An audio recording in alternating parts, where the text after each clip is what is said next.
I'm asking the legislature to bring forth thoughtful, practical measures to do that, to strengthen our laws to separate those dangerous people from firearms. Congressman, what might be a practical measure to separate people from guns that shouldn't have guns, shouldn't have access to guns because they're in some sort of distress, that you might support? Well, for Jake, it's good to be with you. This has been a question that's been coming up in various state legislatures. When I was in the Florida legislature, similar question came up. The default position became red flag laws, risk protection orders, or whatever you want to call them. The issue with red flag laws is that the U.S. citizen who somebody thinks might have mental health issues, their property is taken from them, and then they have to go to court to get their property back if it's found out that the mental health claims are actually invalid. So in short, you're actually violating the constitutional rights of an American citizen, and then they have to prove to the court that their rights should be reinstated. That's the issue with red flag laws as they exist today.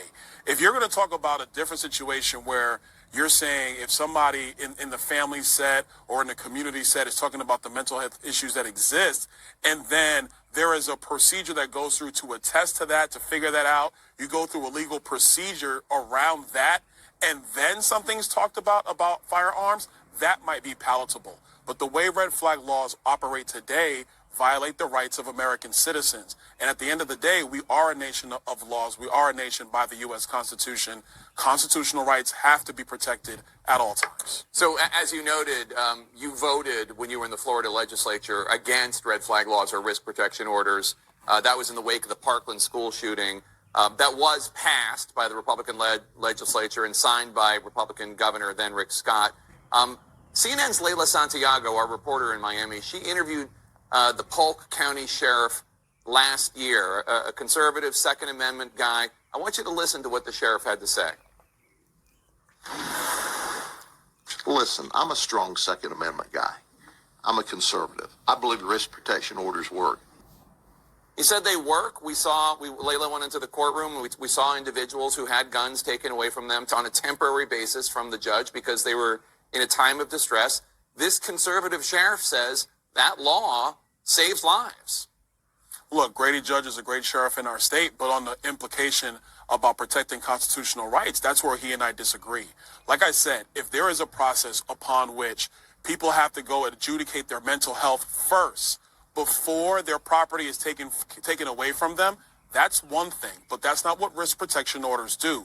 Risk protection orders take away your property, and then you have to go to court to get your property back. That is a fundamental taking under the United States Constitution.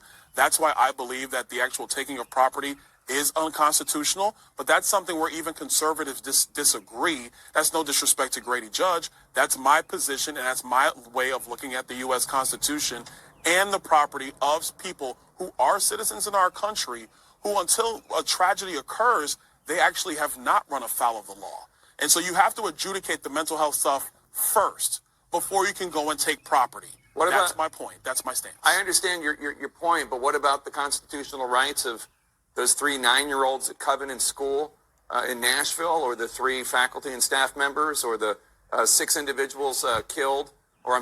individuals killed at the Louisville Bank? They have a constitutional right to life, and I understand your concern about the Second Amendment rights of an individual, but don't those rights matter less than the individual right to live and not be gunned down in their school? Well, actually, Jake, and I think you're conflating. Life, liberty, and the pursuit of happiness is in the Declaration of Independence, not the United States Constitution. We all want to protect life at all times, but that doesn't mean you get to abridge rights of American citizens. You don't get to do that. If you want to go through the legal process and adjudicate mental health, I'm all for that. But you can't take somebody's property from them, and then they have to petition a court to get their stuff back. That's the wrong way to go. That's always been my disagreement with red flag laws. It's my disagreement today. And look, for the children who lost their lives in that church, that is horrific. But what you're dealing with there is somebody who knowingly went about breaking the law. And so the law is designed to protect us all. If somebody, an assailant, chooses to break the law, that's what the criminal proceeding is for. Right. The Constitution is to protect the rights of all law-abiding citizens. Right, but I guess my last point here, and I understand the difference between the Declaration of